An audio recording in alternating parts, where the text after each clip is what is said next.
الحمد لله نحمده ونستعينه ونستغفره ونؤمن به ونتوكل عليه ونعوذ بالله من شرور أنفسنا ومن سيئات أعمالنا من يهد الله فلا مضل له ومن يضلله فلا هادي له وأشهد أن لا إله إلا الله وحده لا شريك له وأشهد أن سيدنا ومولانا محمدا عبده ورسوله الذي أرسله بالحق بشيرا ونذيرا وداعيا إلى الله بإذنه سراجا وقمرا منيرا أما بعد قال الله تعالى في كلامه المجيد أعوذ بالله من الشيطان الرجيم بسم الله الرحمن الرحيم قل هو الله أحد الله الصمد لم يلد ولم يولد ولم يكن له كفوا أحد۔ میرے دینی بھائیوں بزرگوں، اللہ رب العزت کل یوم ہوا فی شان کا مظہر ہے۔ ہر روز اس کی نرالی شان ہے، نہ اس کے جیسا کوئی، نہ اس کے جیسی ذات کوئی۔ وہ ذات میں بھی یکتا، صفات میں بھی یکتا، وہ بے مثال اور بڑی قوتوں والا، بڑی قدرت والا، بڑی عظمتوں والا، بڑی کبریائی والا۔ اس کے کو ہر تعریف زیب دیتی ہے، ہر ثنا اس کے لیے، تمام توصیف و بڑائی اس کے لیے۔ وہ تمام چیزوں سے بے نیاز، وہ واحد اور یکتا، وہ اپنی صفات میں احد اور اپنی ذات میں واحد۔ وہ اللہ جو اس پوری کائنات کا مالک اور سب کا رب ہے۔ اس نے ساری چیزوں کو پیدا کیا، نہ اس کا کوئی شریک ہے، نہ اس کا کوئی ہمسر ہے، نہ اس کا کوئی ساتھی ہے، نہ ساجی ہے۔ وہ اللہ واحد اور احد ہے، معبود ہے، اور عبادت صرف اسی کے لیے ہے۔ لا الہ الا اللہ، اللہ کے سوا کوئی عبادت کے لائق نہیں ہے۔ الہ ہے، وہ معبود ہے، اسی کی عبادت کی جائے گی۔ الہ عربی میں کہتے ہیں جس کی پناہ پکڑی جائے اور جس سے لو لگائی جائے، جس کے سامنے آبوداری کی جائے، جس کے سامنے ہاتھ پھیلائے جائیں، جو مانگنے والوں کو دیتا ہو، جو مانگنے والوں سے خوش ہوتا ہو، جو مانگنے والوں کو نامراد نہ کرتا ہو، ان کی ضرورتوں کو پوری کرتا ہو اور ان سے کسی قسم کی کوئی توقع نہ رکھتا ہو۔ اس کو بندوں سے کچھ نہیں چاہیے، وہ بندوں کو بے حساب دیتا ہو۔ اور وہ اللہ جو اپنے ان ساری خوبیوں اور شان کے ساتھ پورے انسانوں اور پوری کائنات اور پورے سنسار پر اپنی اکیلی حکومت رکھتا ہو، وہ اللہ صمد ہے۔ قل هو اللہ احد، اے محمد صلی اللہ علیہ وسلم آپ سارے انسانوں کو کہہ دو اور سمجھا دو کہ اللہ ایک ہے۔ قل هو اللہ احد، اللہ الصمد، وہ صمد ہے۔ اس کو کوئی کسی بھی قسم کا کوئی واسطہ نہیں ہے۔ اس کو کسی کی اس کے سامنے اس کی کوئی ضرورت بیان کرنے کی حاجت پیش نہیں آتی۔ وہ ساری چیزوں سے بے نیاز ہے۔ صمد کے معنی ہوتے ہیں کہ اس کو کسی کی ضرورت پڑتی ہی نہیں، سارے اس کے ضرورت مند، وہ کسی کا ضرورت مند نہیں۔ وہ جتنا بڑا کارخانے ہستی کو اس نے بنایا ہے، اس میں اس کو کسی بھی قسم کی مدد کی ضرورت پیش نہیں آئی۔ اس سے بڑھ کر کیا بے نیازی ہوگی کہ اس نے آسمان بنائے، سورج بنائے، ستارے بنائے، اس نے انسان بنائے، چرند پرند بنائے، اس نے درندے بنائے، اس نے جانور بنائے، اس نے حیوان پیدا کیے، اس نے انسان پیدا کیے۔ وہ بارشوں کے نظام کو چلاتا ہے، بارشوں کو برساتا ہے، بارشوں کو روک دیتا ہے۔ وہ بخارات کو اٹھاتا ہے، بادلوں میں تبدیل کرتا ہے، پھر بادلوں کو برسانے کو حکم دیتا ہے۔ وہ بجلیوں میں کڑک پیدا کرتا ہے، اس میں چمک پیدا کرتا ہے۔ وہ اللہ یہ سارے کاموں میں کسی کی مدد نہیں لیتا، صمد ہے وہ۔ اس کو ضرورت نہیں ہے کہ کوئی اس کے کاموں میں دخل دے اور کوئی اس کے کاموں میں اس کی مدد کرے۔ اس کو وہ ساری چیزوں سے بے نیاز ہے، وہ صمد ہے۔ اور اللہ ایسے سمد ہے کہ ان کو پرواہ نہیں ہے کہ ان کے بنائے ہوئے چیزوں کی کوئی تعریف کرتا ہے اس کی تنقید کرتا ہے، وہ اس سے بھی بے نیاز ہے، وہ سمد ہے۔ تعریف کرتا ہے بندہ تو وہ اللہ رب العزت اس کو سے خوش ہوتے ہیں، اگر وہ اللہ تعالیٰ کی تعریف نہیں کرتا ہے تو اللہ تعالیٰ کو کوئی اس سے یعنی ان کی شان گھٹتی نہیں ہے، وہ اتنے بے نیاز ہے۔ ساری دنیا کے انسان اگر اللہ کی نافرمانی پر کمر کس لیں اور اللہ کا حکم ماننے والا کوئی بھی زمین پر نہ باقی بچے تو اللہ رب العزت کی شان میں کوئی فرق واقع ہونے والا نہیں ہے، اور سارے کے سارے انسان اللہ کی عبادت میں لگ جائیں اور کوئی لمحہ اللہ کی نافرمانی نہ کریں تو اللہ کی شان بڑھنے والی نہیں۔ اللہ رب العزت نہ بندوں کے سجدوں کے محتاج، نہ ان کے مانگنے کے محتاج، نہ ان کی تعریف کے محتاج، نہ ان کی عبادت کے محتاج، نہ ان کے لو لگانے کے محتاج، نہ ان کی بندگی کے محتاج، نہ ان کے حکم فرمانبرداری کے محتاج۔ یہ ساری چیزوں سے اللہ صمد ہے۔ اللہ رب العزت جس طرح اپنی ذات میں بے نیاز ہے تو ان کو نہ بیوی کی ضرورت، نہ کھانے کی ضرورت، نہ نیند کی ضرورت، نہ کپڑوں کی ضرورت، نہ کسی چیز کی ضرورت، وہ ساری چیزیں ان کا حال یہ ہے کہ وہ ہر چیز میں اپنے امر کن کا استعمال کرتے ہیں اور وہ چیزیں ہو جاتی ہے۔ اللہ نے قرآن میں فرمایا اذا اراد امرا اذا اراد شیئا یقول له کن فیکون، جب وہ کسی چیز کے کرنے کو چاہتے ہیں تو اس سے کہتے ہیں ہو جا، وہ چیز ہو جاتی ہے۔ انہوں نے آسمان بنانا چاہا تو آسمانوں سے کہا بن جاؤ، تو یہ جس طرح چھتری کا بٹن دباتے سی چھتری کھل جاتی ہے اور پھیل جاتی ہے، اس طرح یہ آسمان کی نیلی چھتری پھیل گئی، اور اللہ تعالیٰ نے کہا جب ہم اس کو ارادہ کریں گے لپیٹ دیں گے اور آسمان لپیٹ دیے جائیں گے۔ اللہ رب العزت نے زمین بنائی اور اللہ کہتے ہیں پھر وَأَلْقَيْنَا فِيهَا رَوَاسِيَ، ہم نے اس میں بہت بڑے بڑے پہاڑ رکھ دیے ہیں، اور یہ پہاڑ اس کو بیلنس کرنے کے لیے رکھے ہیں۔ ہم نے زمین سے اللہ کہتے ہیں کہ پودے نکال دیے، اور پھر وہ پودے جو ہیں وہ درختوں کی شکل میں بن گئے اور وہ درخت پھل دینے لگے۔ یہ ساری چیزیں اللہ اپنی قدرت سے کرتے ہیں، اور اس میں ان کو کسی بھی نہ موسم کے وہ محتاج، نہ بارش کے وہ محتاج، نہ وہ کسی، اسی لیے آپ دیکھتے ہیں کہ بہت سارے پودے جو پانی سے پیدا ہوتے ہیں یہ ان کا نظام ہے۔ بہت سارے پودوں کو پانی کی ضرورت ہی نہیں پڑتی۔ نیم کا درخت ہے، کم سے کم پانی کے اندر وہ تناور درخت بن جاتا ہے، اور کھجور کا درخت ہے جو اس ریگستانوں ہی میں پیدا ہوتا ہے جہاں بارشیں عموماً کم ہوا کرتی ہے اور اس کو پانی کی ضرورت بھی کم پڑتی ہے، لیکن اس سے سب سے طاقتور چیز اور سب سے قوت والی چیز اللہ رب العزت نے کھجور پیدا کر دی۔ تو اللہ رب العزت صمد ہے، بے نیاز ہے، ان کو بیوی کی ضرورت نہیں ہے۔ اللہ رب العزت کے بیوی نے لم یکن لہ کفوا ولم قل هو اللہ احد اللہ الصمد لم یلد ولم یولد، نہ ان کو کسی نے پیدا نہیں کیا۔ ساری چیزوں کو اللہ رب العزت نے ایک ترتیب کے ساتھ پیدا کرنے کے نظام کو بنایا، درختوں کے پیدا کرنے کا نظام بنایا، بیج ڈالا جائے گا، تخم ڈالا جائے گا، پھر کومپل نکلے گی، پھر درخت بنے گا، درختوں سے پھل اور پھول، اور اس میں پھر وہ بیج پیدا ہوگا، پھر اس بیج سے پھر بیج پہ درخت پیدا ہوں گے۔ ایک نظام بنا دیا اللہ نے، انسان بنایا۔ پہلے انسان کو اللہ نے اپنے امر کن سے بنایا، آدم علیہ السلام کو بنایا تو کہا آدم بن جا، آدم بن گئے۔ اللہ تعالیٰ نے آدم کے لیے جو مواد، اسباب کے درجے کے جو مواد ہوتے ہیں، وسائل ہوتے ہیں، اس میں وہ مٹی رکھی، ایک پختہ قسم کی مٹی، اور اس مٹی کو ایک پتلے کی شکل دے دی اور پھر اس میں اپنا امر ڈال دیا۔ آدم علیہ السلام پیدا ہو گئے۔ پھر آدم علیہ السلام سے اللہ تعالیٰ نے حضرت حوا کو پیدا کر دیا، اور پھر اللہ کہتے ہیں یا ایھا الناس اتقوا ربکم الذی خلقکم من نفس واحدہ، اے لوگو اس اللہ سے ڈرو، اس پروردگار سے ڈرو جس نے تم کو ایک جان سے پیدا کیا۔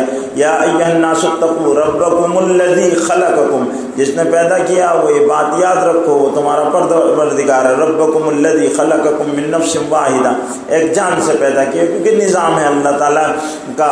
لیکن انسانوں کے بنانے کے لیے اللہ تعالیٰ نے فیکٹریاں اور کارخانے نہیں بنائے، بلکہ اللہ تعالیٰ نے ایک نظام بنا دیا، اور وہ کیا ہے؟ خلقکم من نفس واحدہ، ایک جوڑ سے پیدا کیا۔ یا ایھا الناس اتقوا ربکم الذی خلقکم من نفس واحدہ وخلق منها زوجها، اور اسی سے اللہ نے اس کا جوڑا پیدا کر دیا۔ پھر یہ مرد اور عورت کا جوڑ جو ہے وہ بث منہما رجالا کثیرا ونساء، اور اللہ نے اس کے ذریعے سے بہت سارے مرد اور بہت ساری عورتوں کو پھیلا دیا اور قبیلے قبیلے اور کنبے اور خاندان بنا دیے۔ تو یہ سارا ایک نظام بنا دیا اللہ تعالیٰ نے۔ اب یہ نظام اللہ کے چل رہے ہیں، اور اللہ اپنے کو خود کسی نے پیدا نہیں کیا، وہ پہلے سے ہمیشہ رہیں گے، اور ان کے جیسا کوئی چیز نہیں ہے، نہ ان کی ذات پر کسی چیز کا قیاس کیا جا سکتا ہے، نہ اندازے لگائے جا سکتے ہیں، نہ تخمینوں قائم کیے جا سکتے ہیں، نہ کوئی ان کے بارے میں بات کی جا سکتی ہے۔ ان کی ذات لیس کمثلہ شیء، ان کے جیسی کوئی چیز نہیں ہے، وہ صمد ہے، لم یلد ولم یولد ہے۔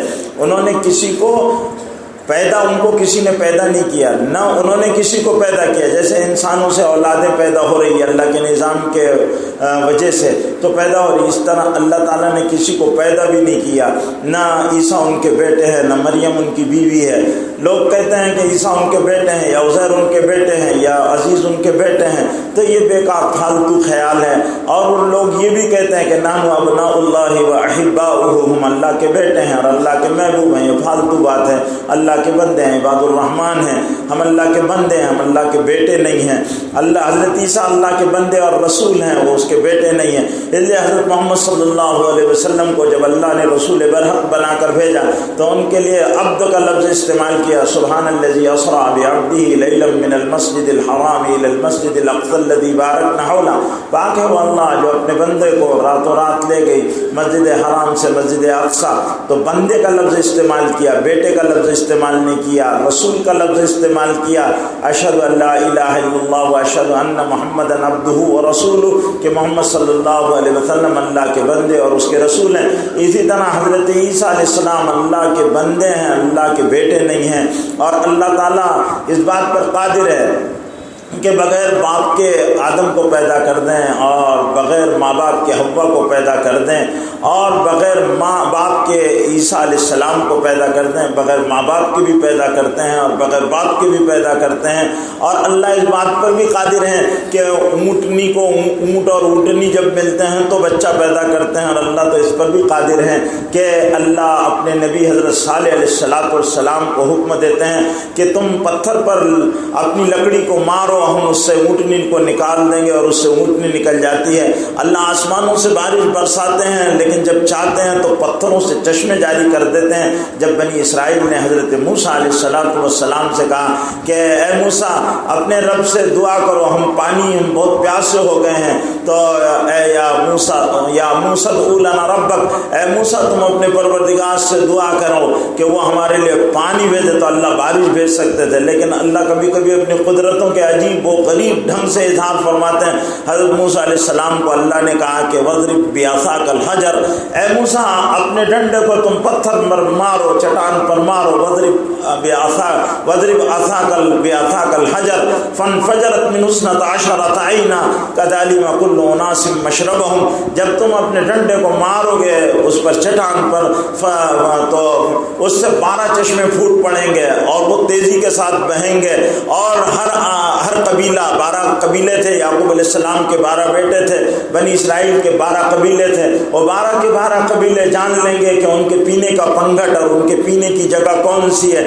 اللہ تو اس پر بھی قادر ہے کہ حضرت اسماعیل علیہ السلام کی ماں حضرت ہاجرہ کو صفا پر دوڑا دیں اور مروہ پر دوڑا دیں پانی کی تلاش میں، اور وہ بے قرار ہو جائے اپنے بیٹے کی پیاس کے لیے، اور پھر وہ اللہ کی طرف سے لو لگائے رہے، تو حضرت جبریل کو بھیج کر پر مروا کر پانی کے چشمے کو، جس کو زمزم کہتے ہیں، اس کو جاری کرا دیں۔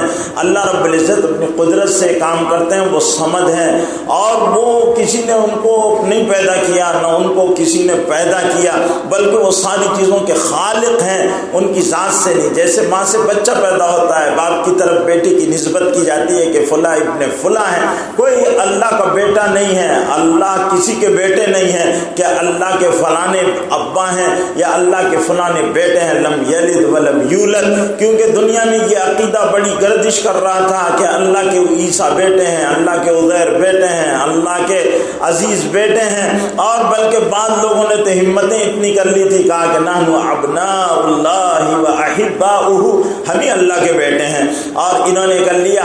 اور پھر یہ ساری کی ساری چیزیں چلی تو مکے کے مشرک کہنے لگے کہ فرشتے اللہ کی بیٹیاں ہیں، تو اللہ رب العزت نے کہا، کہنے لگے بڑی بری تقسیم کرتے ہو، اپنی گھر میں بیٹیاں پیدا ہوتی ہے تو ان کو گاڑ دیتے ہو، اور ان کو گاڑ دیتے ہو۔ پھر اللہ نے کہا وَإِذَا الْمَوْءُودَةُ سُئِلَتْ بِأَيِّ ذَنبٍ قُتِلَتْ، جب زندہ گاڑی جانے والی لڑکی کے بارے میں اس سے پوچھا جائے گا بِأَيِّ ذَنبٍ قُتِلَتْ، کہ اس کو کس جرم میں قتل کیا گیا تھا، تو جواب دینا پڑے گا۔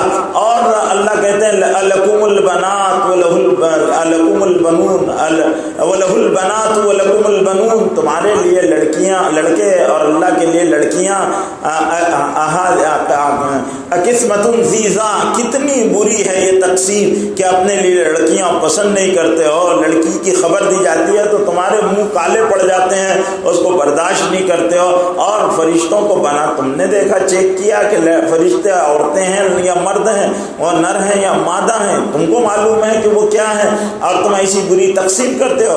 قسمۃ ضیزا قرآن کے الفاظ ہے، بڑی بری تقسیم کرتے ہو تم۔ تو یہ اس طرح کی چیزیں تھی، تو اللہ رب العزت کہتے ہیں کہ قل هو اللہ احد، اے محمد صلی اللہ علیہ وسلم اس اعلان وحدانیت کو، اس اعلان توحید کو ببانگ دہل کہا جائے، قل هو اللہ احد، اللہ ایک ہے، ذات کے اعتبار سے، صفات کے اعتبار سے صمد ہے، بے نیاز ہے، کسی کا محتاج نہیں، سب اللہ کے محتاج ہیں۔ اور دنیا میں ساروں کی احتیاج عیاں اور ظاہر ہے، باپ ہے تو وہ محتاج ہے، ماں ہے تو محتاج ہے، اولاد ہے تو ماں باپ کی محتاج ہے، اور جانور ہیں تو وہ بھی کسی کے محتاج ہیں، ساری چیزیں محتاج ہے، زمین بارش کی محتاج ہے، زمین پر بسنے والے ہواؤں کے محتاج ہیں، سب کسی نہ کسی کے محتاج ہیں، لیکن اللہ کسی کے محتاج نہیں۔ آپ نے دیکھا کہ جن بتوں کو بنایا گیا وہ بت انسانوں کے کھانے کے محتاج اور انسانوں کی حفاظت کے محتاج، لیکن اللہ صمد ہے، وہ کسی کے محتاج نہیں۔ لم یلد ولم یولد، ان کو کسی نے جنا نہیں، انہوں نے کسی کو جنا نہیں۔ لم یلد ولم یولد، نہ ان کی کوئی اولاد ہے نہ وہ کسی کی اولاد ہے۔ جو لوگ کہتے ہیں کہ اللہ کی اولاد ہے وہ بکواس کرتے ہیں، اللہ کے عیسیٰ بیٹے نہیں، اللہ کے عیسیٰ بندے ہیں، عزیر اللہ کے بندے ہیں، عزیز اللہ کے بندے ہیں، اور سارے کے سارے اہل کتاب ہوں یا نبی ہوں وہ سارے کے سارے اللہ کے بندے ہیں۔ لم یلد ولم یولد، نہ اللہ نے کسی کو پیدا کیا نہ اللہ کو کسی نے پیدا کیا، اللہ نے ساری چیزوں کو پیدا کیا۔ اللہ کی ولادت کا، اللہ کی خلقت اور ولادت میں فرق ہے۔ ولادت انسانی اور حیوانی عمل ہے، انسانی اور حیوانی عمل ہے۔ ولادت کرنا، تولد کرنا، یہ ایک سسٹم ہے۔ ولادت کا معاملہ جو ہے، ماں بچے کو پیدا کرتی ہے، باپ بچے کی پیدائش کا ذریعہ بنتا ہے، نر اور مادہ کا اختلاط یہ ولادت کے عمل کا ذریعہ ہے، لیکن اللہ رب العزت ان ساری چیزوں سے بے نیاز ہے۔ البتہ اللہ میں تین بڑی خوبیاں ہیں، وہ خالق ہے، باری ہے اور مصور ہے۔ اللہ ماڈل بناتے ہیں، خاکہ بناتے ہیں، مصور، اللہ مصور ہے، یعنی ماڈل بناتے ہیں، انہوں نے انسانوں کے ماڈل بنائے، ان کو انسان اس طرح بنانا تھا تو انہوں نے انسانوں کی ایک شبیہ بنا دی، اس میں تھوڑا بہت فرق اور انتر رہے گا انسانوں میں، ان کے رنگ روپ میں، ناک نقشوں میں، لیکن جو ڈھانچہ ہے، اسٹرکچر ہے انسانوں کا وہ ایک ہی ہے، چاہے دنیا میں کہیں بھی ہو، سب کے ناک یہاں ہے، کسی کے بھی یہ نہیں ہے کہ بھئی امریکہ کا رہنے والا ہے تو اس کی ناک پیٹھ پر لگا دی گئی، اور افریقہ کا رہنے والا ہے تو سائیڈ میں لگا دی گئی، اور چائنا کا رہنے والا ہے تو سر میں لگا دی گئی۔ آنکھیں، سارے انسانوں کی آنکھیں یہیں پر، اسی پیشانی میں، سب کی ناک انہی دو آنکھوں کے درمیان میں، سب کے ہونٹ ناک کے نیچے، سب کے دانت منہ کے اندر، اور سب کی زبان دانتوں کے اندر، اور سب کی کھوپڑی، سب کا مغز جو ہے، دماغ ہے وہ کھوپڑی کے اندر، اور سب کے دل پہلوؤں کے اندر، اور سب کو ایسے ہی ہاتھ دیے گئے، انگلیاں دی گئے، پیر دیے گئے، اور ان کو مستقیم شکل میں، جسے احسن تقویم اللہ نے کہا ہے، احسن تقویم کے ماڈل میں پیدا کیا ہے۔ اللہ رب العزت کہتے ہیں لقد خلقنا الانسان فی احسن تقویم، ہم نے انسان کو احسن تقویم میں پیدا کیا۔ یہ کھڑی جو شیب ہے انسان کی، اس میں اللہ رب العزت نے اس کو پیدا کیا۔ لیکن جب اللہ رب العزت نے اونٹ کو پیدا کیا تو ساری دنیا کے اونٹ ایک ہی طرح سے پیدا کیے گئے، ان کا ماڈل ایک ہی ہے، وہ سارے کے سارے اسی شبیہ پر اور اسی شکل و صورت میں اللہ رب العزت پیدا کر رہے ہیں خلقت کا۔ لیکن ان کے خلقت کے دستور بنا دیا اللہ نے، نر اور مادہ کا اختلاط اور ان کا ملنا اور ان کا آپس میں تعلق رکھنا اس کی بنیاد پر۔ لیکن جانوروں میں اللہ نے خاندانی نظام نہیں بنایا، انسانوں میں اللہ تعالیٰ نے خاندانی نظام بنایا ہے۔ اس کی مصلحتیں اللہ رب العزت نے وعدے بھی فرمائی ہے کہ انسانوں میں کیوں بنایا گیا، کیونکہ جانوروں کی شناخت کو باقی رکھنا ضروری نہیں ہے اور لیکن انسانوں کی شناخت کو باقی رکھنا ضروری ہے۔ تو جعلناکم شعوبا وقبائل لتعارفوا ان اکرمکم عند اللہ اتقاکم، اللہ نے اس لیے بنایا۔ پھر یہ انسان اللہ رب العزت اس طرح بنا رہے، لم یلد ولم یولد، اللہ رب العزت اس طرح انسان پیدا کر رہے، اس طرح جانور پیدا کر رہے، پرندوں کو بالکل الگ طریقے سے ڈھنگ سے بنایا اللہ تعالیٰ نے۔ اور پھر پرندوں میں بھی اللہ تعالیٰ کہتے ہیں کہ ان کے الگ الگ ٹولیاں، الگ الگ گروپ ہے۔ کوے الگ قسم سے بنائے، کبوتر الگ قسم سے بنائی، فاختہ الگ قسم سے بنائی، اور چڑیاں الگ قسم سے بنائی، اور مور کو الگ قسم سے بنایا، اور کوئل کو الگ قسم سے بنایا۔ پھر سب کی آوازوں کو الگ الگ انداز میں اس نے دیا، اور سارے کووں کی آواز ایک، سارے کبوتروں کی آواز ایک۔ سارے کبوتر انسانوں کی آوازوں میں فرق ہوگا، کبوتروں کی آواز میں فرق نہیں ہوگا، کووں کی آواز میں فرق نہیں ہوگا، ہاں ان کے نر اور مادہ کی آواز میں فرق ہوگا۔ مرد کی آواز اونچی ہوگی، عورت کی مادہ کی آواز میں نرمی ہوگی اور اس میں تھوڑی غنائیت ہوگی، مرد کی آواز میں کرختگی ہوگی، لیکن آواز میں ایک دم مشابہ ایک ہی جیسا رہے گا۔ یہ سارا بنایا، اونٹ بنائے، پھر ہاتھی بنائے، اور اس میں پھر اللہ تعالیٰ نے کچھ چیزوں میں تھوڑا سا بدلاؤ بھی کیا۔ اونٹ بنائے تو ایک کوہان والے الگ بنائے، اونٹ بنائے تو دو کوہان والے الگ بنائے، الگ الگ علاقوں کی ضرورتوں کے اعتبار سے کہیں دو کوہان والے بنائے، کہیں ایک کوہان والے بنائے، کہیں سرخ بنائے، کہیں مٹیالے کلر کے بنائے، کہیں سفید کلر کے بنائے۔ ان میں رنگ اللہ نے اپنی قدرت سے بھر دیا اور وہ ایک نظام چلا دیا۔ لیکن اسی سرخ اونٹ سے اللہ رب العزت کالے اونٹ کو پیدا کرتے ہیں، اور کالے اونٹ سے سرخ اونٹ کو پیدا کرتے ہیں، اور اللہ رب لیکن ایسا نہیں ہوتا کہ اونٹ سے ہاتھی کو پیدا کریں اور ہاتھی سے بندر کو پیدا کریں، نہیں، یہ ان کا نظام نہیں ہے۔ انہوں نے ایک سسٹم بنا دیا ہے کہ جو اس طرح چلے۔ انہوں نے پرندوں کا عالم الگ بنایا، اور انہوں نے جانوروں کا عالم الگ بنایا، پھر بعض جانوروں کو انسانوں کے تابع کر دیا، ان میں سے درندگی کو نکال دیا اور ان میں انسیت اور حیوانیت ڈال دی۔ حیوانیت کا مطلب یہ ہوتا ہے کہ ان میں زندگی کی تمنا ہوتی ہے، وہ زندہ رہنا چاہتے ہیں، اور وہ زندہ رہنے کے لیے کسی نہ کسی سے انسیت اور محبت اور تعلق قائم کرتے ہیں۔ کتے میں حیوانیت ڈال دی، بندر میں حیوانیت ڈال دی، اور اسی طرح سے بہت سارے جانوروں میں حیوانیت ڈال دی، بعض جانوروں میں درندگی ڈال دی، اور وہ درندگی ایسی ہے کہ ان کے قریب جانے سے آدمی ڈرتا ہے۔ سانپ میں درندگی ڈال دی، بچھو میں درندگی ڈال دی، شیر میں درندگی ڈال دی۔ اللہ نے اپنی قدرت سے یہ ان کے بنانے کے اپنا انداز ہے، انہوں نے مصور ہے، انہوں نے اسی اعتبار سے ہر چیز کو ترتیب دی ہے، تو شکل وہ بناتے ہیں۔ اللہ کو شکل بنا کر کسی نے نہیں بتایا کہ اللہ تعالیٰ آپ ہاتھی بنائیں۔ اگر اللہ تعالیٰ ہاتھی بناتے تو جس طرح ہمارے شہر کی بڑے بڑے ٹاور جو بنے ہیں ان کے جیسی شکلیں ہوتی، کوئی ٹاور الگ ہوتا، کوئی ٹاور الگ ہوتا، کوئی فلیٹ کا نقشہ الگ ہوتا، کسی مکان کا نقشہ الگ ہوتا، ہر ایک اپنے اپنے اعتبار سے لانچ کرتا، اور اونٹ نہیں رہتے، ہاتھی نہیں رہتے، کچھ اور بن جاتے، انسان نہیں رہتے۔ اگر اللہ انسانوں کو دیتا کہ تم چلو ڈیزائن کرو تو انسان بناتے تو پتہ نہیں کیا سے کیا بناتے۔ ان کو صرف لباس پر اختیار دیا تو انہوں نے لباس ایسے بنانا، ڈیزائن کرنا شروع کیے کہ جس سے انسان کبھی حیوان نظر آتا ہے، کبھی جانور نظر آتا ہے، کبھی مرد نظر آتا ہے، کبھی عورت نظر آتا ہے۔ مردوں کو دیکھو ایسے لباس پہنتے ہیں کہ وہ عورتیں نظر آتی ہے، عورتوں کو دیکھو کہ ان کے لباس ایسے ڈیزائن کیے گئے کہ اس کے ذریعے سے وہ مرد نظر آتے ہیں۔ عورتوں کا لباس پہنے، عورتیں مردوں کا لباس پہنے۔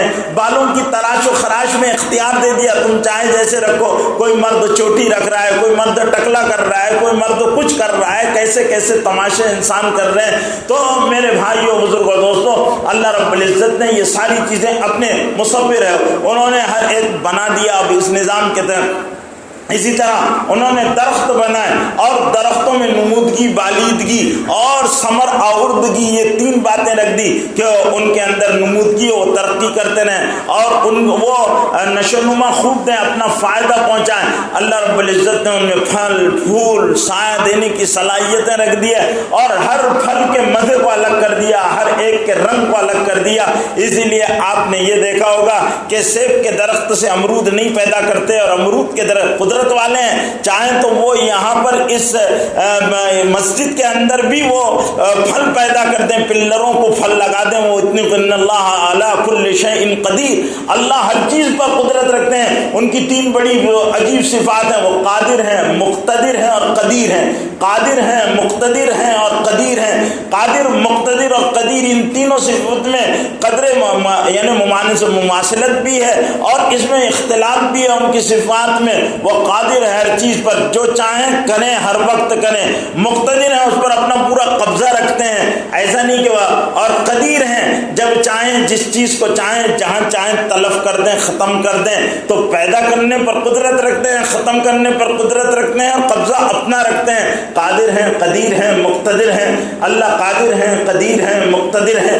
اللہ باری ہیں، خالق ہیں، مصور ہیں۔ تو انہوں نے تصویر بنائی، شکلیں بنا دی سب کی چیزوں۔ هو اللہ الخالق البارئ المصور، اور وہ خالق ہیں۔ اب وہ جب تصویر بنا دی انہوں نے، اس لیے اللہ تعالیٰ اپنی صفت مصوری میں کسی کی شرکت کو گوارا نہیں کرتے۔ اللہ نہیں چاہتے کہ کوئی مصور بنے، اللہ کو پسند ہی نہیں ہے تصویر کا کھینچنا، تصویر کا کھنچوانا اور تصویر کا بنانا اور تصویر میں رنگ بھرنا۔ اس لیے اللہ کہتے سب کی مغفرت کر دوں گا، تصویر بنانے والے کی مغفرت نہیں کروں گا، اس لیے کہ یہ میرا عمل ہے، یہ میری صفت ہے، یہ صفت میں دوسرے میں دیکھنا بھی نہیں پسند کرتا۔ وہ مصور ہے، وہ اللہ الخالق، پھر وہ باری پیدا کرتے ہیں، یعنی اپنے امر کن سے وہ پیدا کرنا شروع کرتے ہیں۔ انسان کو کہتے پیدا ہو تو پیدا ہوتا ہے، درختوں کو کہتے ہیں پیدا ہو تو پیدا ہوتے ہیں، پھر وہ خالق ہیں، ان کو پیدا کر دیتے ہیں۔ لیکن ولادت میں اور خلقت کا میں فرق سمجھا رہا تھا کہ ولادت جو ہے، پیدا ہونا، یہ مخلوق کی صفت ہے، پیدا کرنا مخلوق کی صفت ہے، خالق کی صفت ولادت نہیں ہے۔ اللہ پیدا نہیں کرتے، یعنی ان سے اولاد نہیں پیدا ہوتی، اور اللہ کو کسی نے پیدا نہیں کیا، ان کی ولادت نہیں ہوئی۔ یہ انسانوں میں ہوگا، جانوروں میں ہوگا، حیوانوں میں ہوگا، ولادت بھی ہوگی، پیدا بھی کریں گے، پیدا بھی ہوں گے۔ ہر اونٹ کسی نہ کسی کا پیدا کیا ہوا ہے، اور ہر اونٹ کو کسی نے پیدا کیا ہے، ہر ہاتھی کو کسی نہ کسی نے پیدا کیا ہے، اور ہر ہاتھی کو نے کسی نہ کسی کو پیدا کیا ہے۔ ہر انسان کسی نے کسی کو پیدا کیا ہوا ہے، اور ہر انسان نے کسی نہ کسی کو پیدا کیا ہے۔ اللہ کو نہ کسی نے پیدا کیا ہے، نہ اللہ نے کسی کو پیدا کیا ہے۔ وہ خالق ہے، پیدائش میں ان کا امر چلتا ہے۔ اللہ رب العزت رحم مادر میں جب بچے پانی کے دو بوند ملتے ہیں، ان میں اللہ تعالیٰ عورت کے بیضے میں مرد کے اس کو جرثومے کو داخل کر دیتے ہیں، اور پھر ان کا حکم ہوتا ہے اس سے بچہ بننا چاہیے، تو اللہ تعالیٰ اس کے بننے کی شکلیں رحم مادر میں بناتے رہتے ہیں، اور پھر وہ انسان مرحلہ وار گزر کر اللہ رب العزت اس کو کہتے ہیں کہ ہم اس کو پیدا کرتے ہیں۔ وہ 40 دن پانی پر رہتا ہے، پھر پانی جو ہے وہ لوتھڑی کی شکل بنتا ہے، پھر وہ لوتھڑا گوشت کی شکل بنتا ہے، پھر وہ گوشت میں ہڈیاں، اللہ رب العزت ہڈیاں بنانا شروع کرتے ہیں، اس گوشت کو سخت کر دیتے ہیں، وہ سخت ہڈی فکسون العظام لحما، پھر ہم اس پر عظام پر لحم تیار کرتے ہیں، گوشت بنا دیتے ہیں، پھر ہم اس کو شکل دے دیتے ہیں۔ فتبارک اللہ احسن الخالقین، تو بڑی برکت والے ہیں وہ، بہترین پیدا کرنے والے سارے پیدا کرنے والوں میں۔ اور جو دوسروں کے لیے خلق کی نسبت کی گئی ہے، وہ خلق کی نسبت مجازی ہے، حقیقی نہیں ہے۔ حقیقی خالق و مالک جو ہیں وہ اللہ رب العزت ہیں، وہ پیدا کرتے ہیں اور پھر وہ مصور ہیں۔ پھر اس کے بعد باری ہیں، وہ دھیرے دھیرے دھیرے دھیرے ساری چیزوں کو ان کے کمال تک پہنچا دیتے ہیں۔ یعنی بچہ چھوٹا پیدا ہوتا ہے، پانی کا بوند تھا، پھر وہ انسان بنا، انسان کو اللہ نے کمال تک پہنچایا، تو یہ پہنچانے میں باری ہے۔ پھر ایک ان کی صفت رب ہے، وہ پھر دھیرے دھیرے دھیرے دھیرے انسان کے جسم کو غذا فراہم کرتے ہیں۔ ربوبیت کے معنی ہے اللہ رب العزت کا انسان کو یا تمام مخلوقات کو وہ تغذیہ پہنچانا، وہ غذائیت فراہم کرنا، وہ انرجی فراہم کرنا جو اس کی زندگی کے لیے درکار ہوتی ہے، تو اللہ رب العزت اس کو وہ انرجی دیتے ہیں جس کی وجہ سے اس کے اندر غذائیت پیدا ہوتی ہے اور اس کے جسم میں نمود پیدا ہوتا ہے اور اس کے جسم میں بڑھوتری پیدا ہوتی ہے اور اس کے اعضاء میں قوت آتی ہے اور اس میں طاقت پیدا ہو جاتی ہے، تو اللہ رب ہے۔ اسی لیے رب کی تعریف جو مفسرین نے بیان کی ہے، اکمال تبلیغ الشیء الی کمالہ کو ربوبیت کہتے ہیں، کسی چیز کو اپنے کمال تک پہنچا دینا یہ ربوبیت ہے، تو اللہ رب العزت اس کو اس کے کمال تک پہنچا رہے ہیں۔ کوئی بھی انسان 6 فٹ کا 5 فٹ کا نہیں تھا، کوئی بھی انسان ماں کے پیٹ سے نکلا تو اتنے بڑے جسم کے ساتھ نہیں نکلا اور نہیں نکلنا ممکن تھا۔ اللہ رب العزت جب نکالتے ہیں تو چند انچوں کا رہتا ہے، چند پونس کا ہوتا ہے، وہ زیادہ وزن کا ہو جائے تو بھی نکلنا مشکل ہو جائے، اس لیے اللہ رب العزت اس کے ماں کے پیٹ میں، رحم میں، بچے دانی میں اس کے وزن کو مینٹین کرتے رہتے ہیں، نہ اتنا بڑھنے دیتے ہیں نہ اس کو وہ کرنے دیتے ہیں، اور پھر وہ اس کے لیے نکالنے کے لیے اللہ رب العزت کہتے ہیں کہ ثم السبیل یسرا، پھر ہم راستے کو آسان کر دیتے ہیں، پھر وہ آسانی کے ساتھ ماں کے رحم سے نکل جاتا ہے۔ تو یہ اللہ رب العزت کا خلق ہے، اور پھر وہ اس کو بڑھاتے رہتے ہیں دھیرے دھیرے دھیرے۔ ہر مخلوق جو ہے بڑھتی ہے، کوئی بھی اتنی نہیں رہ جاتی، اگر بچہ اتنا ہی رہ جائے تو یہ اللہ کی صفت خلق کے خلاف ہے اور صفت باری کے خلاف ہے۔ اللہ کی مصوری پیٹ کے اندر، پھر اللہ کا خلق پیٹ کے اندر اور باہر نکالنے پر پھر اس کو زندگی دینا، باری وہ اس کو ترقی پر پہنچا دینا، یہ اللہ رب العزت باری، واللہ الخالق الباری۔ پھر اللہ رب العزت ایک بات اور اپنے بارے میں فرماتے ہیں کہ هو اللہ الذی لا الہ الا هو عالم الغیب۔ اللہ پھر اس کے بارے میں اچھے اور برے کے بارے میں جانتے ہیں کہ یہ کیا ہے۔ کوئی انسان اپنے بارے میں تھوڑی دیر کے بارے میں، جمعے کی نماز کے بعد ہم مسجد کے باہر نکلیں گے تو کیا ہوگا ہم میں سے کوئی نہیں جانتا، یہ تو ہر لمحے کی خبر اس عالم الغیب کو ہے جو ساری چیزوں کا جاننے والا ہے۔ تو هو اللہ الذی لا الہ الا هو عالم الغیب والشہادہ، وہ ظاہر باتوں کو بھی جانتا ہے اور چھپی ہوئی باتوں کو بھی جانتا ہے، جو معلوم ہے اس کو بھی جانتا ہے اور جو معلوم نہیں ہے اس کو بھی جانتا ہے۔ اور اللہ کا علم جو ہے، ہمارا علم کسی نہ کسی سبب کا، کسی نہ کسی ذریعے کا محتاج ہے۔ ہم کو پڑھانے والے کے پڑھانے کی ضرورت ہے، ہم بغیر پڑھائے ہوئے کسی استاد کے کوئی چیز حاصل نہیں کر سکتے، ہم کو پڑھانے والے کو معلم کہتے ہیں۔ ہم کو کتاب کی ضرورت ہوتی ہے، بغیر کتاب کے نہیں حاصل کر سکتے۔ حروف شناسی کے لیے ہم کو کرتاس و قلم کی کاپی اور قلم کی ضرورت ہوتی ہے، اس سے ہم لکھنا جانتے ہیں۔ پھر ہم جو کچھ سیکھتے ہیں اس کے سیکھنے کے ذریعے ہم مختلف چیزیں ہیں، کبھی ہم زمین کی تہوں کو کھود کر سیکھتے ہیں جس کو ہم سائنس کہتے ہیں، ہم آسمان کی بلندیوں میں انکشافات کے ذریعے سے سیکھتے ہیں، ہم ایجادات کے نام پر سیکھتے ہیں، ہم ایک دوسرے سے سیکھتے ہیں، ہم کتابوں سے سیکھتے ہیں، ہم کالجوں اور اسکولوں سے سیکھتے ہیں۔ لیکن اللہ رب العزت کا جو علم ہے وہ کسی کے ذریعے سے نہیں ہے، وہ اللہ کا علم جو ہے وہ از خود علم ہے، وہ ہر چیز پر باخبر ہے۔ ہم کو تو اگر کوئی اطلاع دے گا تو معلوم ہوگا، ہمارے معلوم کرنے کے ذرائع اخبار ہیں، موبائل ہیں، فون ہیں، ہمارے معلومات کے ذرائع میگزین ہیں، ہمارے معلومات کے ذرائع اخبار ہیں، رسائل ہیں، ہم اس کے ذریعے سے یا پھر کسی کے سن کر، یہ ہمارے ذرائع ہیں، یا دیکھ کر یا سن کر یا سون کر یا پکڑ کر، جس کو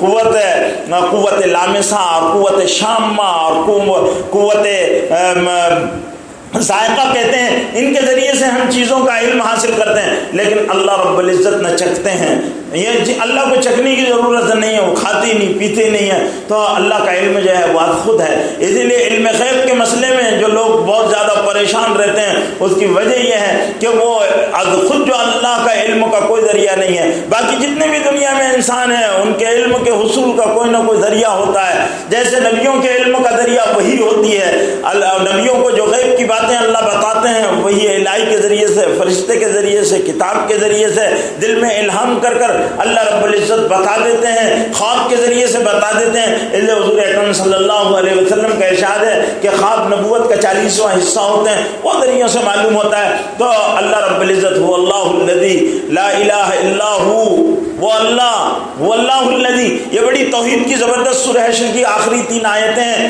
اور بڑی ان کے اندر وحدانیت، توحید اور خدا کی صفات کا اظہار ہے. هو اللہ الذی لا الہ الا هو، وہ اللہ کہ اس کے سوا کوئی معبود نہیں. الذی هو عالم الغیب، جو چھپی باتوں کو جانتا ہے، کوئی نہیں جانتا، اس کو سب معلوم ہے. اور اس نے خود قرآن مجید میں اللہ نے اپنے اس علم غیب کی باتوں کی کہ علم کے بارے میں فرمایا کہ زمین کے اندر جو دانے ہیں ان کو اللہ جانتا ہے، کوئی نہیں جانتا. زمین کی تہوں میں کیا ہے اللہ جانتا ہے، آسمان میں کیا ہے اللہ جانتا ہے، جنت میں کیا ہے اللہ جانتا ہے، اور انسانوں کے دل میں کیا ہے. اب آپ لوگوں کے ذہنوں میں اس وقت کیا خیالات آ رہے ہیں اور کیا جا رہے ہیں، دل کیا محسوس کر رہا ہے اور کیا محسوس نہیں کر رہا ہے، یہ ساری چیزیں اللہ جانتے ہیں. اللہ الذی عالم الغیب والشہادہ، غیب کو بھی جانتے، پوشیدہ کو بھی جانتے، شہادہ حاضر کو بھی جانتے. هو اللہ الذی لا الہ الا هو عالم الغیب والشہادہ. وہ انسانوں کے بارے میں یہ نیک ہوں گے یا بد اس کو بھی جانتے ہیں، وہ جنتی ہوں گے جہنمی ہوں گے اس کو بھی جانتے ہیں، یہ ہدایت پر جمیں گے یا نافرمانی پر اس کو بھی جانتے ہیں، یہ کتنا کمائیں گے اس کو بھی جانتے ہیں، یہ کہاں خرچ کریں گے اس کو بھی جانتے ہیں، وہ ساری چیزوں کو جانتے ہیں. یہ بیمار ہوں گے صحت یاب ہوں گے اس کو بھی جانتے ہیں، ساری چیزوں کو جانتے ہیں. واللہ الذی لا الہ الا هو عالم الغیب والشہادۃ هو الرحمن الرحیم.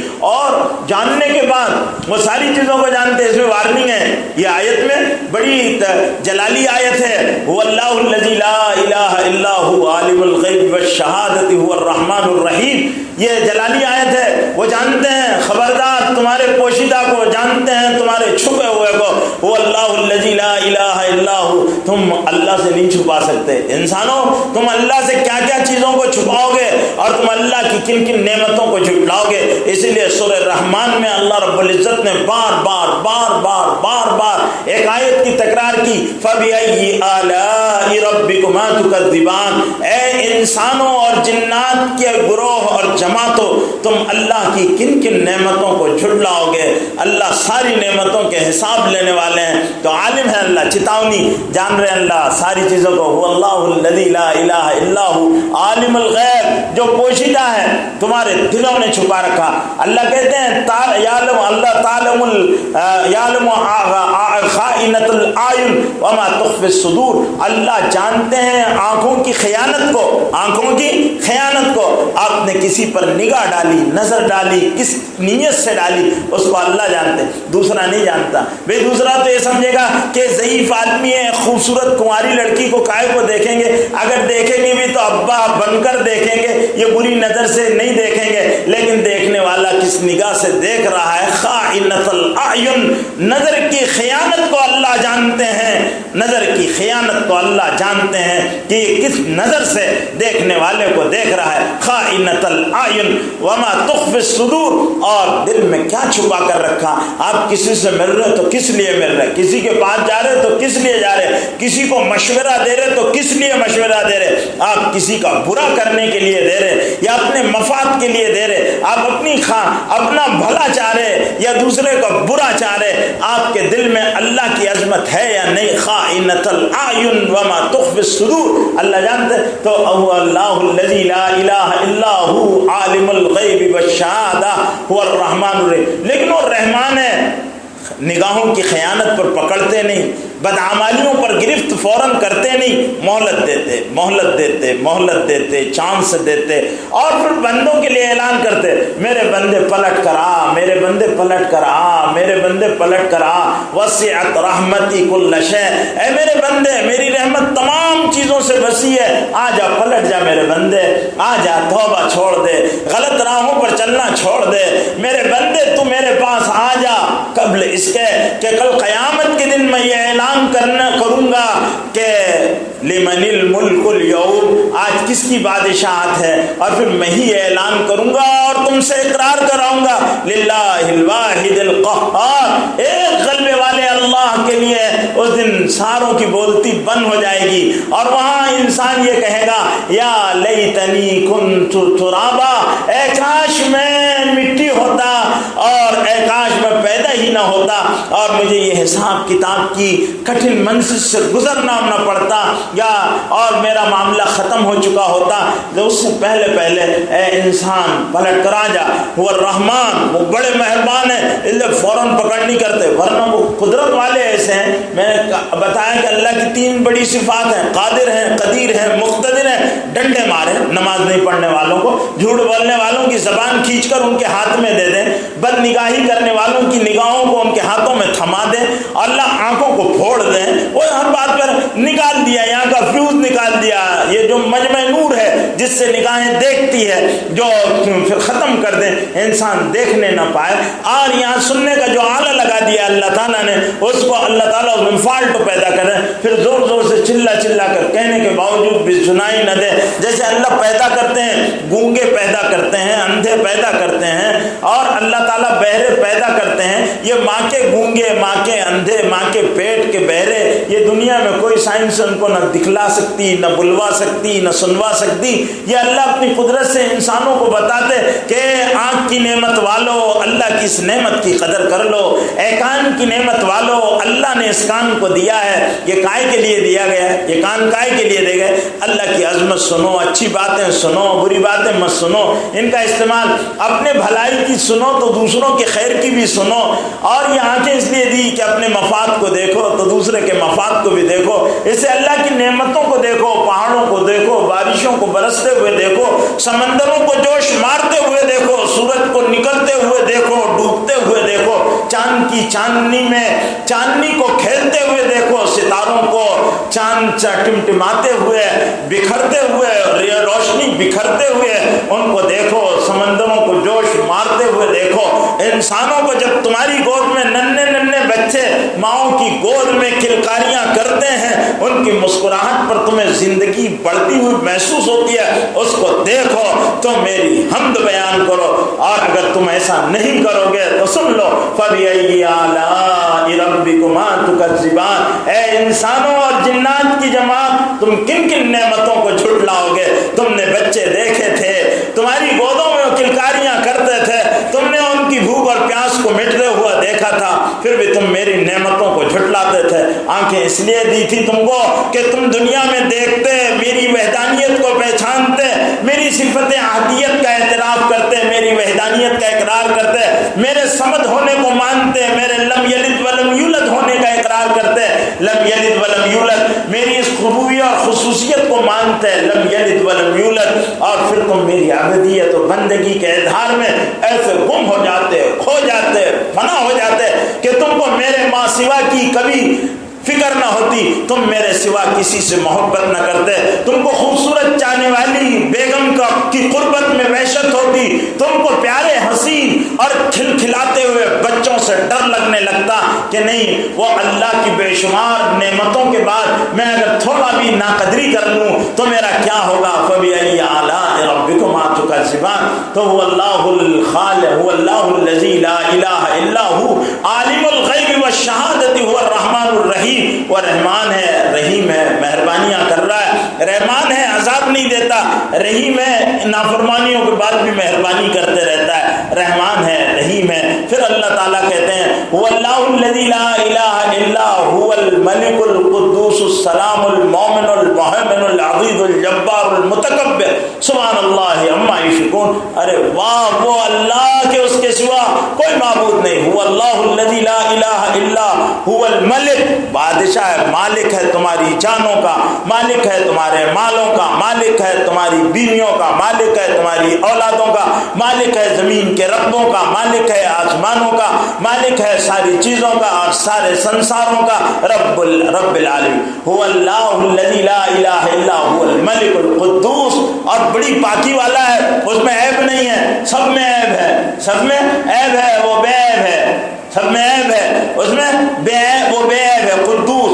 وہ بے عیب ہے، کوئی ایسا نہیں جس میں عیب نہ ہو، لیکن اللہ ایسا بے عیب ہے، اس میں کوئی عیب نہیں، سب میں عیب ڈالے، اللہ میں کوئی عیب نہیں، سب میں عیب ہے، اللہ میں عیب نہیں، قدوس بڑی بزرگی والا ہے، هو اللہ الذی لا الہ الا هو الملک القدوس السلام، اور وہ سلام ہے، اس کی صفت کہ وہ اپنے بندوں کی نافرمانیوں پر بھی ان کو سلامتی دیتا ہے اور ان کو محفوظ رکھتا ہے، ان کی حفاظت کا انتظام کرتا ہے، اور وہ اس کا سلامتی کا نظام چلتا ہے۔ وہ سلام ہے، سلامتی دیتا ہے، وہ سلام ہے، حفاظت کا نظام چلاتا ہے۔ هو اللہ الخالق البارئ المصور، هو اللہ الذی لا الہ الا هو الملک القدوس السلام المؤمن۔ وہ مومن ہے، اللہ کی صفت مومن ہے۔ مومن بندے کے لیے معنی استعمال کیا جائے تو الگ معنی میں، اللہ کے لیے استعمال کیا جائے تو الگ معنی میں امان دینے والا ہے، امان دینے والا ہے۔ جب اس سے برگشتہ بندے، اس کی نافرمانیوں میں سرگردہ بندے جب لوٹ کر آتے ہیں کہ اللہ توبہ ہے توبہ، ہم پلٹ کر آئے ہیں، تو وہ امان دے دیتا ہے، معمون کر دیتا ہے۔ مومن، وہ مومن ہے، امان دینے والا، موہمن ہے، نگہبانی کرتا ہے اپنے بندوں کی، اور وہ راتوں میں جب سوتے ہیں بے خبر ہو جاتے ہیں، ان کو کچھ معلوم نہیں کہ ان کے گلے کو کون کاٹ دے، اور ان کو کچھ پتہ نہیں ہوتا ہے کہ کہاں ہلاک ہو جائیں۔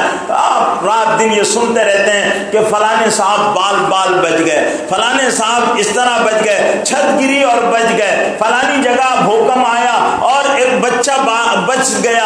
کون بچانے والا، کون حفاظت کرنے والا، کس کی نگاہ اس پر لگی ہوئی تھی؟ جن کو چاہا مٹا دیا، جن کو چاہا بچا لیا، جن کو چاہا مٹا دیا، جن کو چاہا بچا لیا۔ یہ کون ہے؟ وہ موہمن ہے، اللہ حفاظت پر لگا ہوا ہے، اس کا نظام ہے حفاظت پر۔ اسی لیے اللہ کے رسول صلی اللہ علیہ وسلم فرماتے ہیں گھر سے نکلا کرو تو اللہ کی امان پکڑا کرو، بازاروں میں جایا کرو تو اللہ کی امان پکڑا کرو، اللہ ہی کی حفاظت کے نظام چلتے ہیں۔ اگر تم اللہ کی حفاظت کے نظام کے بغیر جاؤ گے، ہلاکتوں میں پڑو گے۔ تو اللہ کے رسول نے تعلیم فرمائی کہ آیت الکرسی پڑھ لیا کرو۔ یہ ایسا انسانوں کو اللہ نے اپنے عرش کے خزانے میں سے ایک نسخہ دیا ہے کہ یہ پڑھنے والا کبھی ہلاکت میں نہیں جائے گا، یہ پڑھنے والے کی حفاظت ہوگی۔ ایک مرتبہ پڑھو گے تو ایک فرشتہ حفاظت کرے گا، دو مرتبہ پڑھو گے تو دو فرشتے حفاظت کریں گے، اور تین مرتبہ پڑھ لو گے تو اللہ خود حفاظت کریں گے۔ اور جب اللہ کی حفاظت میں ہوں گے تو ظاہر بات ہے کہ تیرے محفوظ کو کوئی ضرر پہنچا نہیں سکتا، تیرے محفوظ کو کوئی ضرر پہنچا نہیں سکتا، عناصر چھو نہیں سکتے، فلک دھمکا نہیں سکتا۔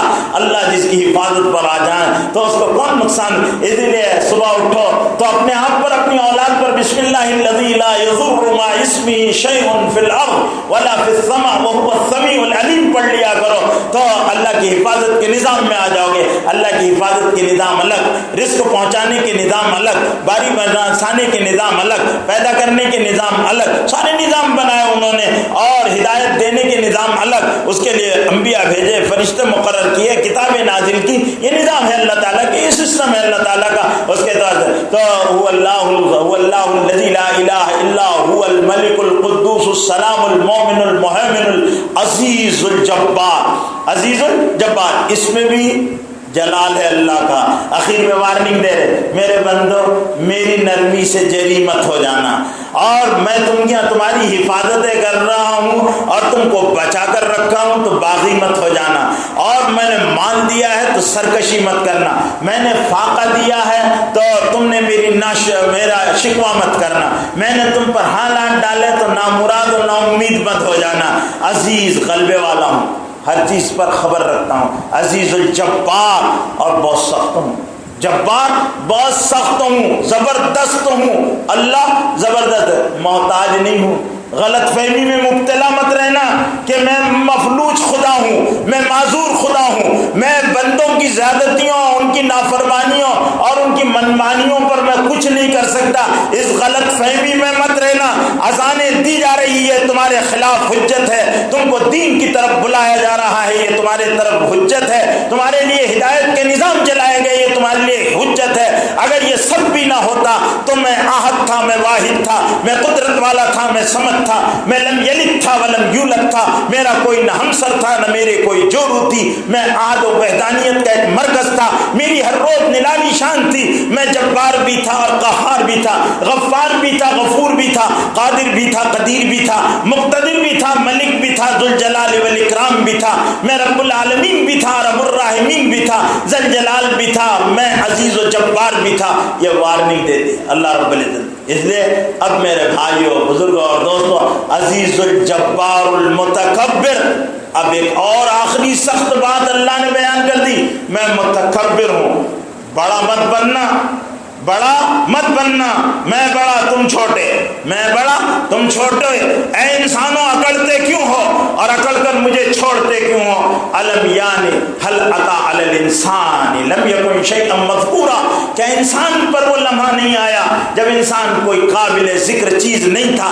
گندے پانی سے بنے ہوئے انسان اکڑتا ہے، اپنے کارخانوں پر اتراتا ہے، اپنے لباسوں پر اکڑتا ہے، اپنے بنگلوں پر اکڑتا ہے، اپنی مال پر اکڑتا ہے، اپنی طاقت پر اکڑتا ہے۔ میں بڑے بڑے فرعونوں کے چبڑوں کو اپنے ہاتھ میں رکھ کر مروڑ دیا کرتا ہوں اور ان کا پانی نکال دیا کرتا ہوں۔ اللہ رب العزت وارننگ دے رہے، پھر ہماری پھر کیوں نافرمانی کرتا ہے؟ کیوں مجھ سے دور بھاگتا کیوں ہے؟ عزیز الجبار المتکبر، متکبر، اس کے ساتھ شرک، چاہے عبادت میں کرو، کسی مورتی کے سامنے جا کر پوجا کرو، دیوتا کو مانو، یا اس کے حکم کو نظر انداز کر کر کوئی اس کو چھوڑے اور اس کے حکم سے زیادہ دوسرے کے حکموں کو اہمیت دے دے، سبحان اللہ عما یشرکون، اللہ ساری چیزوں سے بے نیاز۔ اب انسانوں، سوچنے اور سمجھنے کی اور فیصلہ کرنے کی تمہاری اپنی ضرورت ہے، تمہاری ضرورت کیا ہے؟ وَإِلَيْنَا تُرْجَعُونَ، ہمارے پاس لوٹ کر آنا ہے۔ اللہ نے اپنی ان صفات کو بہت واضح طور پر بیان کیا، اور یہ وہ ایمانیات کا سبق ہے جو قل هو اللہ احد میں بیان کیا گیا ہے، اور اللہ کی توحید، اس کی صفات اور اس کی خوبیوں کو سمجھانے کا مطلب یہ ہے کہ ہم اللہ کو ان صفات، اس کی صفات کے آئینے میں دیکھیں اور اس طرح مانیں جس طرح اس کو ماننے کا حق ہے۔ اللہ مجھے اور آپ کو سمجھنے کی توفیق نصیب فرمائے۔ وآخر دعوانا